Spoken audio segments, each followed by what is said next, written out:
গঙ্গার অপর নাম জাহ্নবী হলো কেন? দ্বাদশ শ্রেণীর সংস্কৃত। উত্তর দেখো, শ্রী গঙ্গাস্তোত্রম নামক কবিতায় কবি শঙ্করাচার্য গঙ্গার উৎপত্তির অনেক পৌরাণিক কাহিনীর উল্লেখ করেছেন এবং গঙ্গাকে অনেক নামেও সম্বোধন করেছেন। তার মধ্যে গঙ্গার একটি নাম হলো জাহ্নবী।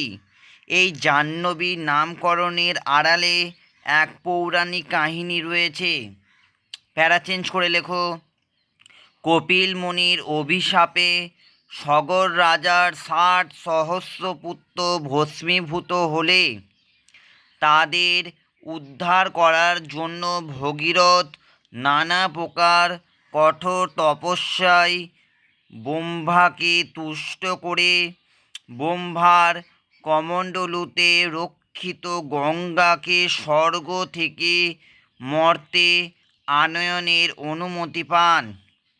ভগীরথের স্তবে সন্তুষ্ট হয়ে মহাদেব গঙ্গাকে বিষ্ণু সরোবরে স্থাপন করেন।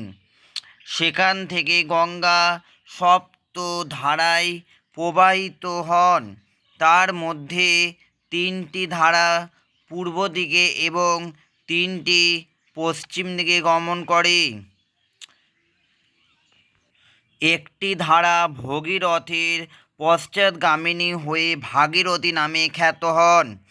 সেই ভাগীরথীর অবতরণকালে তার প্রবল প্রবাহ শিব মস্তকে শুধু ধারণই করেননি, তার জটার মধ্যে তিনি গঙ্গাকে অবরুদ্ধ করেন। তারপর আবার ভগীরথের শিব তপস্যা শুরু হয়। তপস্যায় সন্তুষ্ট হয়ে শিব আপন জটাজাল থেকে গঙ্গাকে মুক্ত করেন। ভগীরথের অনুসরণে যেতে যেতে গঙ্গা জহ্নমণির যজ্ঞ প্লাবিত করে তার যজ্ঞীয় দ্রব্যসমূহ ভাসিয়ে নিয়ে গেলে মুনিবর কুপিত হয়ে সমস্ত গঙ্গাজল পান করে নেন। পরে ভগীরথের স্তবে তুষ্ট হয়ে জহ্নমণি আপন জানু বিতীর্ণ করে গঙ্গাকে মুক্তি দেন। সেই জন্য গঙ্গা হলেন জহ্নমণির কন্যা অর্থাৎ জাহ্নবী।